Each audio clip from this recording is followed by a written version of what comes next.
Jack Morrison stood in the cold metal room with his hands tied behind his back. The white walls had no windows, just bright lights that hurt his eyes. Admiral Clark was reading from a long paper, his voice loud and angry. Jack had heard these words before during his trial, but they still made his stomach feel sick. Court-martialed for not following orders, hitting a superior officer, and breaking the galactic peace laws, Clark read. His gray eyes looked at Jack with pure hate. "You are no longer fit to wear the uniform of the United Earth Space Command." Jack said nothing. He had learned that talking back only made things worse. Around him stood 6 guards with weapons, all watching him like he might try to run, but Jack had nowhere to go. The ship was flying through deep space, far from any planet that might help him. Clark folded the paper and put it in his pocket. The official records will show that Captain Morrison died during a classified mission to gather information about enemy movements. His sacrifice will be remembered. The way he said it made Jack's skin crawl. Everyone in the room knew it was a lie. The real truth was much simpler. Jack Morrison had become a problem that needed to go away. During the border wars with the alien race called the Zephyrians, Jack had refused to bomb a city full of innocent people. His commanding officers had ordered him to fire on the colony, claiming it was full of enemy soldiers. But Jack could see families running in the streets below. He could see children. So he had done something that would cost him everything. Instead of dropping bombs, Jack had landed his ship and helped 12,000 people escape to safety. Men, women, children, old people, he had saved them all. But when he returned to base, he was arrested. The officers said he had disobeyed direct orders and helped the enemy. The worst part was when General Stone had called him a traitor to his face.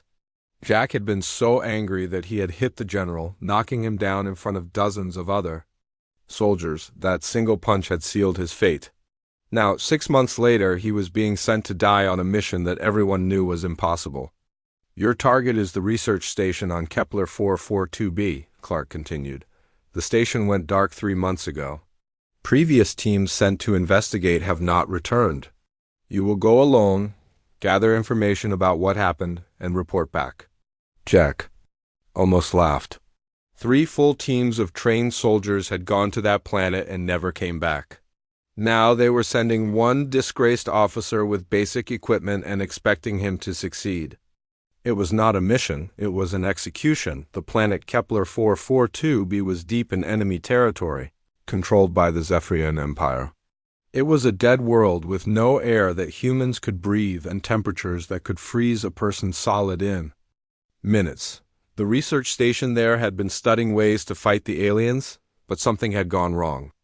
Very wrong. Lieutenant Commander Amy Watson stood near the door, looking uncomfortable.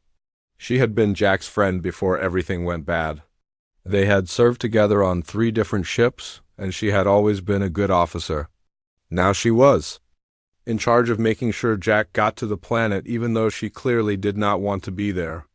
"The transport ship UES Defiant is ready," Amy said quietly.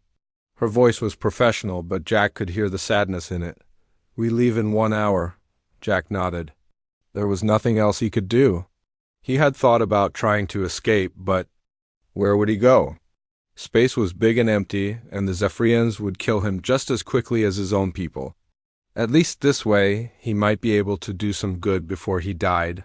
The guards walked him to his small room on the ship. It was barely big enough for a bed and a tiny bathroom.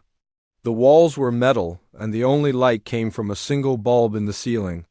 Jack sat on the hard bed and thought about his life. He had joined the military when he was 18, full of dreams about protecting Earth and exploring the galaxy.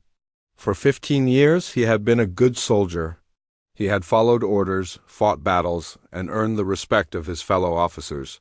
He had even been promoted to captain, commanding his own ship and crew, but the war with the Zephyrians had changed everything.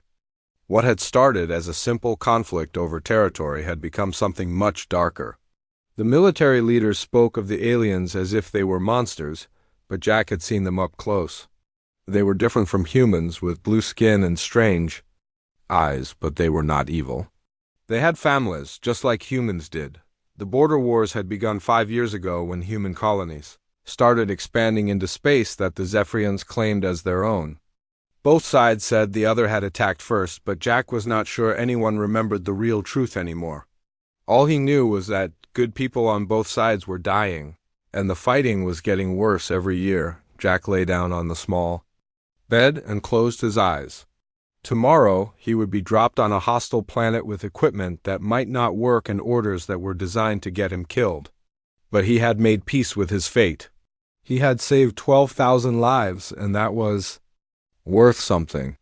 If he died trying to complete this mission, at least he would die as himself, not as the person the military wanted him to be. The ship's engines hummed softly as the UES Defiant flew through space toward Kepler 442b. Jack could feel the vibrations through the walls, a constant reminder that he was moving toward his death.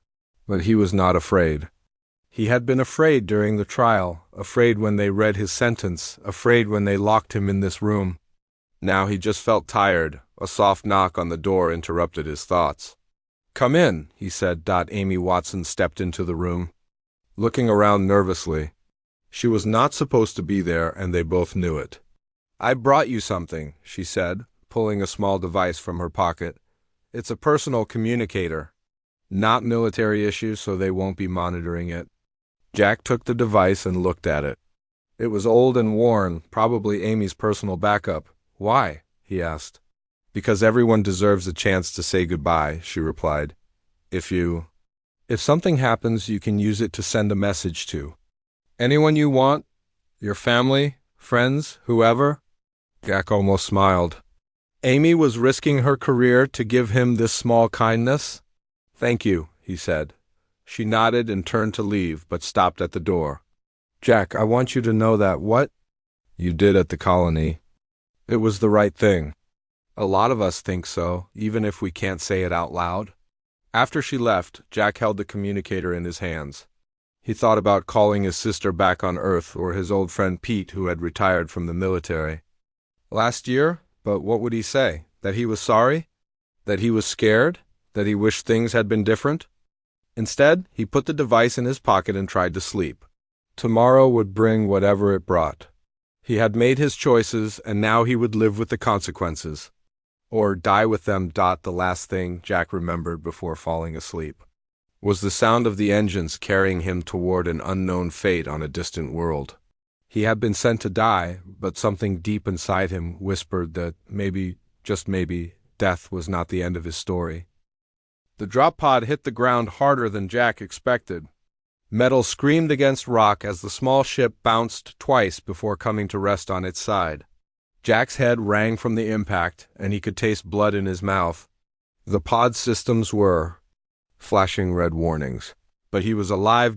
Jack pushed open the emergency hatch and crawled out onto the surface of Kepler 442b. The planet was even more dead than the reports had said. The sky was a sickly yellow color, and the air was thin and cold. His suit's heater worked overtime to keep him warm, but he could still feel the bitter cold seeping through the fabric. In the distance, he could see the research station. It was bigger than he had imagined, with several large buildings connected by covered walkways. From where he stood, it looked peaceful, almost normal. But Jack knew that looks could be deceiving.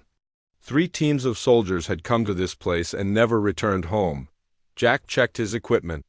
The communication device was damaged from the crash, crackling with static when he tried to use it. His weapon still worked, and he had enough food and water for 3 days. The plan was simple: get to the station, find out what happened, and try to survive long enough for pickup. The walk to the station took 2 hours. Jack moved carefully, watching for any sign of danger. The ground was covered with sharp rocks and deep holes that could break a person's leg. But the worst part was the silence. No wind, no animals, no sounds at all except for his own breathing inside the helmet. As he got closer, Jack could see that something terrible had happened at the research station. The main building had blast marks on its walls, black scorch marks that looked like weapon fire. Several windows were broken, and one of the smaller buildings was completely destroyed. Whatever had attacked this place had been very powerful. The main entrance was sealed shut with heavy metal plates welded over the doors. Someone had tried very hard to keep something out, or maybe to keep something in. Jack walked around the building until he found a maintenance hatch that led to the ventilation system. It was a tight fit, but he managed to squeeze through. Inside the station, the lights were dim and flickering. The air was stale and smelled like chemicals and something else that Jack could not identify. His boots made soft sounds on the metal floor as he moved through the empty hallways. Every room he passed was empty, with papers scattered on the floor and equipment left running. Jack found the first body in what looked like a laboratory. The man was wearing a white coat, probably a scientist.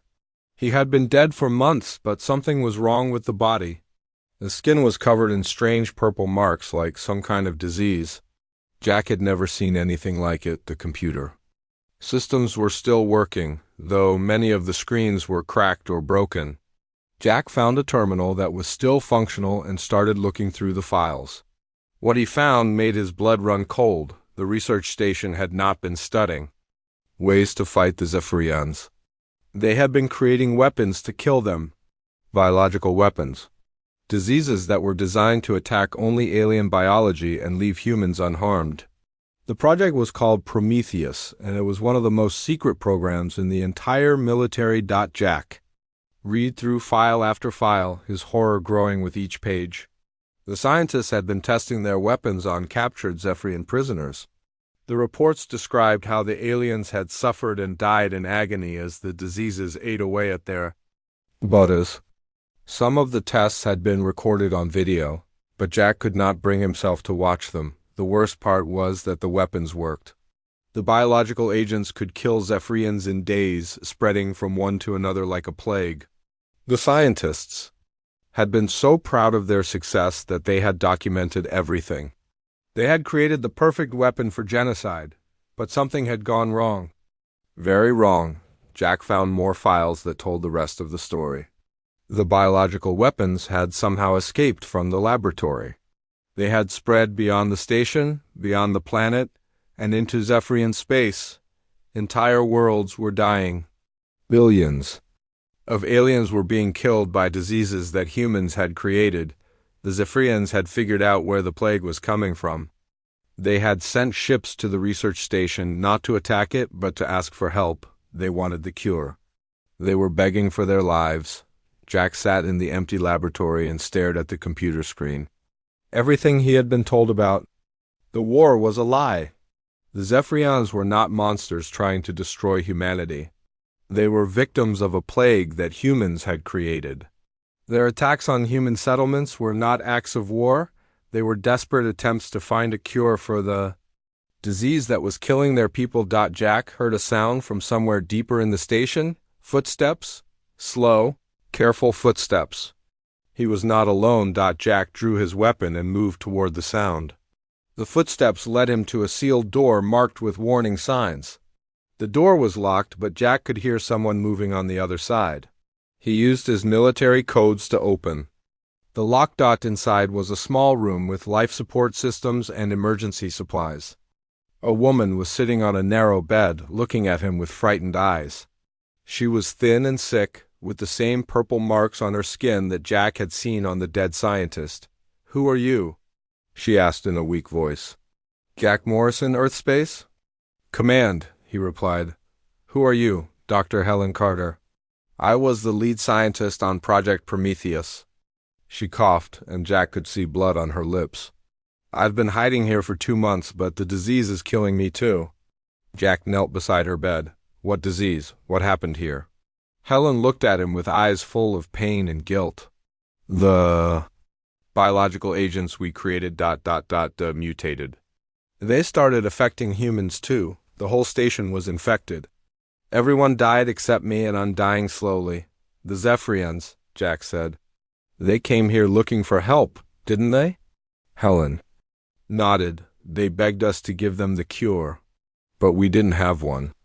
We had only created the weapon, not the antidote. The other scientists were too afraid to help them. They sealed the station and destroyed most of the research." Jack felt sick. "So the Zephyrians are still dying? Billions of them. Entire planets are empty now? The plague spreads faster than they can run from it. Helen grabbed Jack's arm with surprising strength. But I saved some of the research. The formula for the antidote. I've been working on it alone, but I don't have enough time. She pointed to a hidden panel in the wall. Inside were data storage devices and research notes. It's all there. Everything we learned about the biological agents and how to stop them. But someone needs to finish the work. Jack looked at the research materials. He was not a scientist, but he understood what Helen was telling him. The cure existed, but it was not complete. Someone had to finish what she had started. Why didn't you give this to the Zephyrians when they came? Jack asked. Helen's eyes filled with tears. Because I was a coward. I was afraid they would kill me for what we had done to them. So I hid while they searched the station. They left thinking there was no hope. Jack stood up and gathered the research materials. How long do you have? Maybe a day, maybe less. Helen lay back on the bed, exhausted from talking. The plague is in my lungs now, but you could finish the work. You could save them. Jack looked at the data in his hands. He had been sent here to die, but now he had a chance to do something that really mattered. He could help end the genocide that his own people had started. I'll try, he said. Helen smiled for the first time since he had found her. Thank you. Maybe we can still do something right. Jack left Helen to rest and returned to the main laboratory. He spread the research materials on a table and began to read. The science was complex, but he could understand the basic ideas. The biological agents attack specific proteins in Zephyrian cells. The antidote would need to protect those proteins or repair the damage. As he worked, Jack thought about everything he had learned. The war was not what anyone thought it was. The Zephyrians were not the enemy, they were victims. And if he could find a way to complete the cure, he might be able to save both species from destroying each other. But first, he had to survive long enough to do the work. And something told him that his biggest challenges were still ahead. Jack had been working on the antidote research for 6 hours when the alarm started screaming. Red lights flashed throughout the station, and a computerized voice announced that unknown ships were approaching the planet. Jack's heart raced as he looked at the security monitors. 3 Zephyrian vessels were descending through the atmosphere. Heading straight for the research station, Jack grabbed his weapon and ran to check on Helen. But when he reached her room, she was already dead. The plague had finally taken her life during the night while he had been working. He closed her eyes and said a quiet prayer for the woman who had tried to make things. Right in her final hours, the Zephyrian ships landed near the station with a soft hum that Jack could feel through the floor. He watched through the security cameras as the alien soldiers climbed out of their vessels. But something was wrong with the picture he was seeing. These were not the fierce warriors that human propaganda had described. The Zephyrians moved slowly, like people who were very sick. Their blue skin was covered with the same purple marks that Jack had seen on Helen and the dead scientist. Several of them were helping others walk, and one collapsed completely before being carried by his companions. These were not conquerors coming to destroy the station. These were dying beings looking for help. Jack made a decision that would have been called treason by every human authority in the galaxy. He put down his weapon and activated the station's external communication system. "This is Jack Morrison of Earth Space Command," he said into the microphone. "I know you can hear me. I want to talk." The Zephyrians stopped moving and looked toward the station. One of them, wearing what looked like an officer's uniform, approached the sealed entrance. When he spoke, his voice was translated by the station's computer system. "Human, we mean no harm. We seek only information about the plague that is killing our people. We know it came from this place." Jack took a deep breath. "I know about the plague. I have research that might help you. But I need you to promise that you won't hurt me." There was a long pause. The Zephyrian officer spoke with his companions in their own language, then turned back to the station. "We promise. We are too sick to fight, even if we wanted to. Please help us." Jack unsealed the main entrance and walked outside to meet them. Up close, the Zephyrians looked even more pitiful. Their large eyes were dim with pain, and their breathing was labored. The officer who had spoken to him was tall and thin, with skin that was more gray than blue. The plague was killing him slowly. "I am Commander Veltar," the officer said. "We have traveled far to reach this place. Our scientists told us that the plague began here, but we do not understand how or why." Jack looked at the group of dying aliens and felt ashamed of his own species. "Come inside. I'll show you what I've learned." Jack led them to the main laboratory where he had been working on the antidote research. The Zephyrians moved carefully, examining the equipment and computers, with the curiosity of trained scientists. When Jack showed them the files about Project Prometheus, their reaction was not anger but sadness. "We knew," Veltar said quietly. "Our intelligence services discovered that humans were creating biological weapons, but we hoped it was not true. We hoped that your people would not choose genocide." "Not all humans wanted this," Jack said. "Most of us had no idea what was happening here." Veltar nodded. "Just as most of our people did not want war with humans. We are farmers and teachers and artists. We were forced to become soldiers when your colonies took our sacred worlds." Jack felt a chill as he realized how wrong everything had been. Sacred worlds? "The planets your people call the border worlds are where our ancestors are buried. To us, they are not empty space to be colonized, they are holy ground." Veltar coughed, and Jack saw more blood on his lips. "We tried to explain this to your diplomats, but they did not listen. They said we were primitives who did not deserve to own so much space." Jack sat down heavily in a chair. The entire war had started because of a misunderstanding. Humans had built colonies on planets that were graveyards to the Zephyrians. The aliens had tried to protect their dead, and humans had seen it as an attack. "How many of your people have died from the plague?" Jack asked. 17 billion on 43 worlds, Veltar replied. "The plague spreads faster than we can evacuate our populations. Soon there will be no Zephyrians left alive." The number was so large that Jack could barely understand it. 17 billion people. The entire population of Earth was only 8 billion. The biological weapons had killed more than twice as many Zephyrians as there were humans in the galaxy. "I have research that might help," Jack said. Dr. Helen Carter was working on an antidote before she died. "The formula is not complete, but it might be enough to start." Veltar's eyes brightened with hope. "You would share this with us?" "Even though we are enemies?" "You're not my enemy," Jack said. "You never were. This whole war has been based on lies and misunderstandings." Jack showed the Zephyrians everything he had learned. The biological agents, the test results, the partial formula for the antidote. To his surprise, the aliens understood the science better than he did. They had advanced knowledge of biology and medicine that was far beyond human capabilities. "This could work," said one of the Zephyrian scientists, a female whose name translated as healer of the distant stars. "But we need to modify the formula. The plague has mutated since it began spreading. The original antidote will not work on the new strains." Working together, Jack and the Zephyrians began to rebuild the antidote formula. Jack provided the human research and access to the station's equipment. The Zephyrians contributed their advanced scientific knowledge and samples of the mutated plague from their own bodies. It was strange to work alongside beings that he had been taught to hate. But as the hours passed, Jack began to understand that the Zephyrians were not so different from humans. They cared about their families, worried about their children, and wanted to live in peace. The war had made monsters of both species, but underneath the fear and hatred, they were all just people trying to survive. "Why did you choose to help us?" Veltar asked during a break in their work.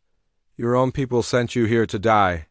"You could have tried to escape instead of staying to work on the cure." Jack thought about the question. "Because it's the right thing to do. And because I've seen what happens when good people do nothing while evil is done in their name." Veltar nodded slowly. "You are not like the other humans we have encountered. You have honor." "There are others like me," Jack said. "Humans who would choose peace over war if they knew the truth. The problem is that most of them don't know what's really happening." As they worked, Jack learned more about Zephyrian culture and history. They were an ancient species that had been exploring the galaxy for thousands of years before humans had even invented the wheel. They had colonies on hundreds of worlds, but they had never conquered other species or destroyed planets for resources. They believed in harmony with nature and respect for all life. "That's why the plague is so terrible for us," explained the healer of the distant stars. "We have never created weapons designed to kill entire species. We don't understand how anyone could choose to do such a thing." Jack felt the weight of his species' guilt. "Fear makes people do terrible things. Humans were afraid of you because you were different and more advanced. Instead of trying to understand you, we decided to destroy you. And now both our species may die because of that choice," Veltar said. "The plague is already mutating to affect human biology. If we cannot create a cure, it will eventually kill humans too." The breakthrough came on the second day. Using a combination of human research and Zephyrian knowledge, they created a synthetic compound that could neutralize the biological agents. The first test was successful, slowly reversing the plague's effects in a tissue sample from one of the sick Zephyrians. "It works," the healer of the distant stars said with tears in her large eyes. "We can save our people." But their celebration was cut short by another alarm. The station's sensors detected human ships approaching the planet. Jack looked at the security monitors and saw the familiar shape of the UES Defiant descending through the atmosphere. "They're early," Jack said. "They weren't supposed to come for another day." Veltar looked at the approaching ship with concern. "Will they try to stop us from taking the cure?" Jack thought about Admiral Clark and the other military leaders who had sent him here to die. They would see the Zephyrians as enemies to be destroyed, not victims to be saved. And they would see Jack as a traitor for helping them. "Yes," Jack said. "They will try to stop us. And they will probably try to kill all of us to keep this secret." The Zephyrians looked at each other with worry. They were too sick to fight, and their weapons were no match for a human warship, but they had come too far to give up now. "Then, we must be ready," Veltar said. "The cure is too important to lose." Jack nodded and began preparing for what might be the most important battle of his life. Not a battle fought with weapons, but a battle fought with truth. The UES Defiant landed 50 meters from the research station with a thunderous roar that shook the building. Jack watched through the security cameras as Amy Watson led a team of 6 soldiers toward the entrance. She was carrying a heavy weapon and wearing full combat armor. Behind her walked Lieutenant Kyle Bennett, the communications officer Jack had never liked. Jack turned to Veltar and the other Zephyrians. "Hide in the back rooms. Don't come out until I call for you. And whatever happens, protect the antidote. Research, it's more important than my life." Veltar placed a thin hand on Jack's shoulder. "You do not have to face this alone. We can fight beside you." "No," Jack said firmly. "You're too sick to fight, and if they see you, they'll kill you immediately. Let me try to talk to them first. Maybe I can make them understand." Jack sealed the laboratory doors and walked to the main entrance to meet Amy's team. When he opened the airlock, Amy raised her weapon and pointed it at his chest.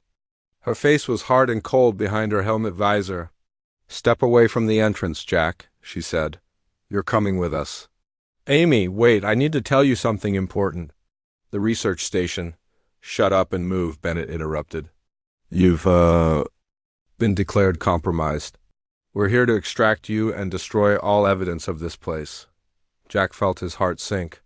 "Destroy the evidence?" "Amy, you don't understand what's really happening here." Amy kept her weapon trained on him as the other. Soldiers spread out around the entrance.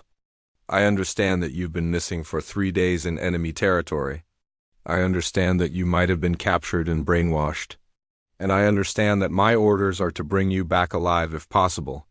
And if not possible?" Jack asked. Bennett smiled coldly. "Then we bring back your body and report that you died fighting the enemy?" Jack looked at Amy's face and saw conflict in her eyes. She had known him for years, had served with him, had respected him as an officer. But she was also a soldier who followed orders even when those orders felt wrong. "Amy, please. Just give me 5 minutes to show you what I found. Then you can decide what to do? Bennett stepped forward aggressively. The prisoner will not be allowed to contaminate the mission with enemy propaganda. Secure him now. Amy hesitated for a moment, then lowered her weapon slightly. 5 minutes, Jack. But if you try anything, I'll shoot you myself. Jack led them into the research station, praying that the Zephyrians would stay hidden. He took Amy's team to the main laboratory and showed them the computer files about Project Prometheus. He explained about the biological weapons, the genocide, and the plague that was killing billions of aliens. Amy's face grew pale as she read the files. This can't be real. Command would never authorize something like this. Look at the authorization codes, Jack said. Look at the signatures. Admiral Clark approved every step of this project. One of the soldiers, Sergeant Danny Rodriguez, lowered his weapon and stared at the computer screen. 17 billion dead? That's more people than live on Earth. Bennett grabbed Rodriguez's arm. Don't listen to this propaganda. The prisoner has obviously been compromised by enemy agents. These files are fake. The files are real, Jack said. And there's more. I've been working with the Zephyrians too. Create an antidote. We can stop the plague and save both species. Amy's eyes widened in shock. Working with the enemy? Jack, what have you done? I've done what any decent human being would do. I've tried to stop a genocide that was being committed in our name. Bennett drew his sidearm and pointed it at Jack's head. That's enough. The prisoner is clearly a traitor. I'm taking command of this mission under emergency protocols. You don't have the authority, Amy started to say. I have sealed orders from Admiral Clark himself, Bennett said, pulling out a datapad. In the event that Captain Morrison shows signs of enemy collaboration, I am authorized to take any action necessary to complete the mission. Amy read the orders on Bennett's pad, her face growing darker with each line. These orders authorize you to kill Jack and destroy the entire station. That's correct, and I'm prepared to carry them out. Jack saw movement on one of the security monitors. The Zephyrians were moving toward the laboratory. Veltar had probably heard the shouting and was coming to help. If Bennett saw them, he would start shooting immediately. Bennett, listen to me, Jack said desperately. The plague is already mutating to affect humans. If we don't create an antidote, it will kill everyone on Earth too. Lies, Bennett said. Enemy propaganda designed to weaken our resolve. Was still reading the files on the computer. Jack, these medical reports, they show that the plague has already infected 3 human colonies. People are dying. That's impossible, Bennett said. But Jack could hear uncertainty in his voice. Rodriguez walked over to look at Amy's screen. Ma'am, these are official medical reports from our own doctors. The plague is spreading to human populations. Bennett's face was red with anger. You're all being manipulated by enemy agents. I won't let you compromise this mission. That's when Veltar appeared in the laboratory doorway. The Zephyrian commander looked even sicker than before, barely able to stand. But his large eyes were filled with desperate hope as he looked at the human soldiers. Please, Veltar said through the translation system, we do not want to fight. We only want to save our children. Bennett screamed and raised his weapon toward Veltar. But before he could fire, Rodriguez tackled him to the ground. The 2 men fought for control of the gun while Amy watched in shock. Rodriguez, what are you doing? Amy shouted. My job, ma'am, Rodriguez replied as he wrestled the weapon away from Bennett. Protecting innocent people from war criminals. Bennett broke free and ran toward the laboratory's emergency controls. If I can't stop you from helping the enemy, I'll destroy this whole place. Jack realized what Bennett was trying to do. The research station had a self-destruct system designed to prevent enemy capture of sensitive materials. If Bennett activated it, everyone in the building would die. Along with all the research needed to create the antidote, Jack launched himself at Bennett, tackling the man just as his hand reached the emergency panel. They crashed into a bank of computers, sparks flying as expensive equipment was destroyed. Bennett was younger and stronger, but Jack was desperate. He had to stop the man from destroying humanity's only chance to end the plague. Amy finally made her choice. She pointed her weapon at Bennett and shouted, "Stop fighting or I'll shoot you both." Bennett looked up at her in disbelief. "You're committing treason, Commander Watson." "I'm preventing genocide," Amy replied. "Rodriguez, secure the prisoner." Rodriguez helped Jack to his feet and put restraints on Bennett, who was cursing and threatening to have them all court-martialed. Amy walked over to Veltar, who had collapsed against the wall during the fight. "Are you really dying from a plague that we created?" she asked. Veltar nodded weakly. "My people, your people, we are all victims of the same disease now. But together we can find a cure." Amy looked at the Zephyrian commander for a long moment, then at Jack, then at the computer files that documented humanity's greatest crime. "What do you need from us?" "Time," Jack said, "and access to your ship's medical equipment. We have the formula for the antidote, but we need better facilities to produce it in quantity." Amy nodded slowly. "Rodriguez, help them move their research to the Defiant, and send a message to command that we've encountered unexpected complications and need more time." "Ma'am, if we help the aliens, we'll all be tried for treason," Rodriguez said. Amy smiled grimly. "Only if we lose. If we save both species from extinction, they might call us heroes instead." Bennett struggled against his restraints. "You're all insane. Command will send a fleet to destroy this place when they find out what you've done." Jack looked at Bennett with pity. "Maybe they will.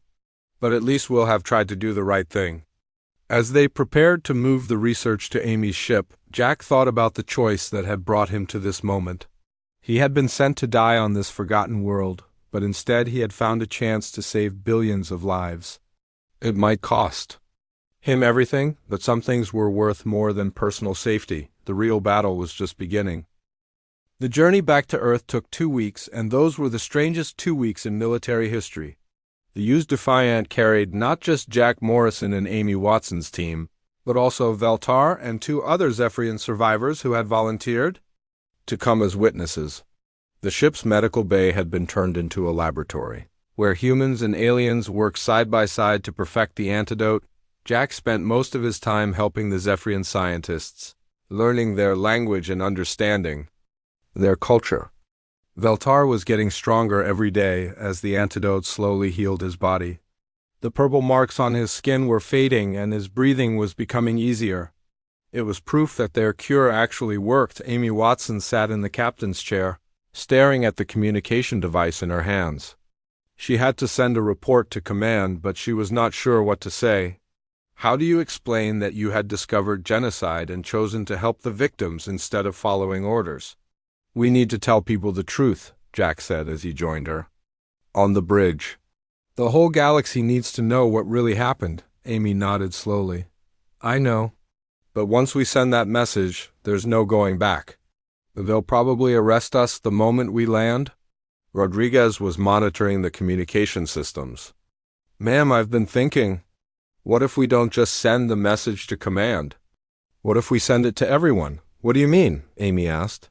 "I mean the news networks, the scientific communities, the other alien governments, everyone who needs to know the truth." Rodriguez looked nervous but determined. "If we only tell command, they might cover it up. But if everyone knows at the same time, they can't hide it." Jack felt a spark of hope. That could work. But we need to be careful about how we do it. During the next few days, they prepared their message carefully.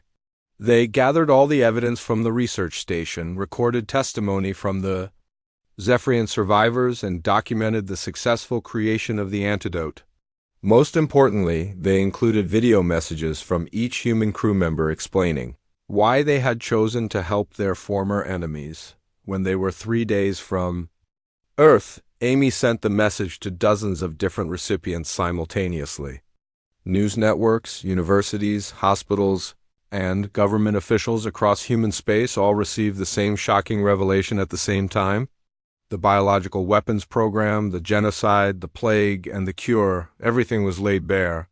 For the galaxy to see, the reaction was immediate and explosive. Within hours, protests had started on Earth and the other major human colonies. Citizens who had supported the war were horrified to learn that their government had been committing genocide in their name.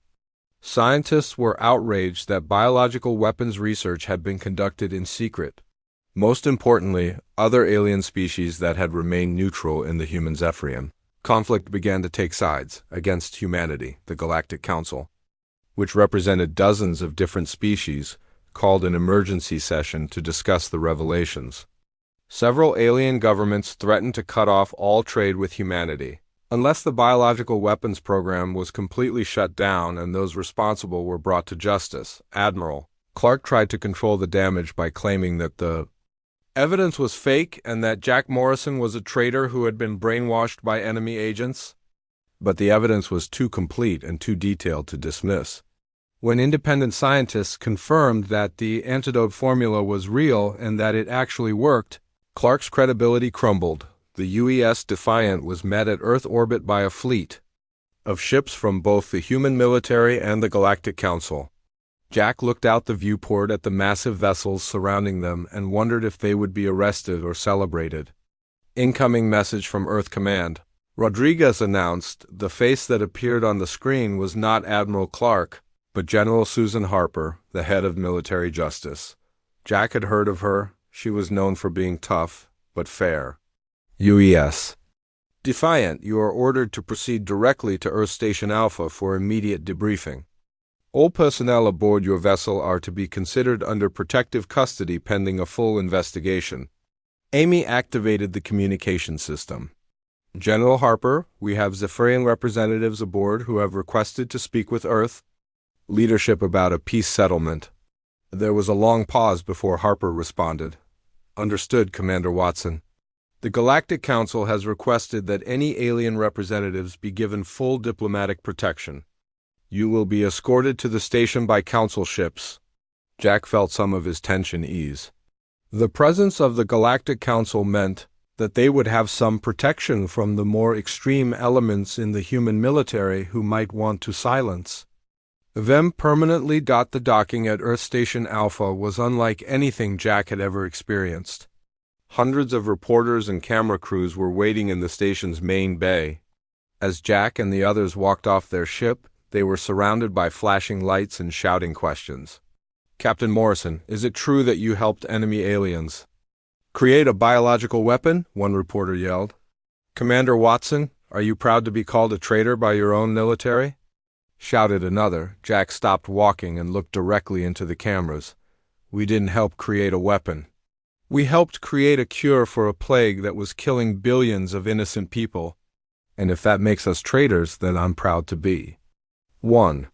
The crowd of reporters erupted with more questions, but security guards moved them away so that Jack and the others could proceed to the debriefing rooms. The trial of Jack Morrison became the most watched legal proceeding in galactic history. Instead of the quiet court-martial that Command had originally planned, Jack found himself at the center of a media circus that drew attention from across the galaxy. His defense team was led by civilian attorney Lisa Harper, General Harper's daughter, who had volunteered to take the case without payment. My client is accused of treason for saving billions of lives, Lisa said during her opening statement. But I ask you to consider this. What kind of government calls it treason when someone refuses to participate in genocide? The prosecution, led by Colonel Frank Stone, tried to portray Jack as a dangerous traitor who had given military secrets to the enemy. But their case fell apart when Veltar took the witness stand. The Zephyrian commander spoke slowly and clearly through the translation system, describing the death of his homeworld and the desperate search for a cure. When he talked about finding Jack Morrison working alone in the research station, trying to complete the antidote that could save both species, there were tears in the eyes of many people in the courtroom. Captain Morrison could have tried to escape when he saw our ships approaching, Veltar said. Instead, he chose to stay and help us. He risked his life to save people he had been taught to consider enemies. This is not the action of a traitor. This is the action of a hero. The trial lasted 3 weeks, and every day brought new revelations about the biological weapons program. Admiral Clark and several other high-ranking officers were arrested and charged with war crimes. The entire Space Command leadership was replaced, and new laws were passed to prevent secret weapons research. When the verdict was finally announced, Jack was found guilty of violating military orders but was sentenced to time already served. More importantly, the trial led to a complete investigation of the biological weapons program and the establishment of a joint, human Zephyrian commission to oversee the distribution of the antidote. The war ended not with conquest or surrender, but with cooperation and healing. The antidote program became a model for how different species could work together, and Jack found himself appointed as humanity's first ambassador to the Zephyrian Empire. 6 months after his trial, Jack stood on the observation deck of the new peace station, watching as human and Zephyrian ships worked together to deliver medical supplies to plague-affected worlds. Veltar joined him at the viewport, his blue skin now healthy and unmarked by disease. "Do you ever regret your choice?" Veltar asked. Jack thought about the question. He had lost his military career, been branded a traitor by his own people, and faced the possibility of execution. But he had also helped save 2 civilizations from destroying each other. "No," Jack said finally. "I was sent to die on that planet, but I chose to live. Not just for myself, but for everyone who would come after." Sometimes the greatest act of loyalty is to refuse to follow orders that would destroy everything you're supposed to protect. Veltar nodded slowly. "Your species has much to learn about honor and courage. But if there are more humans like you, perhaps there is hope for peace between all peoples." Jack smiled as he watched the ships working together in space. He had been condemned as a traitor, but history would remember him as the man who chose compassion over duty, truth over loyalty, and hope over despair. He had been sent to die, but instead he had helped the galaxy learn how to live.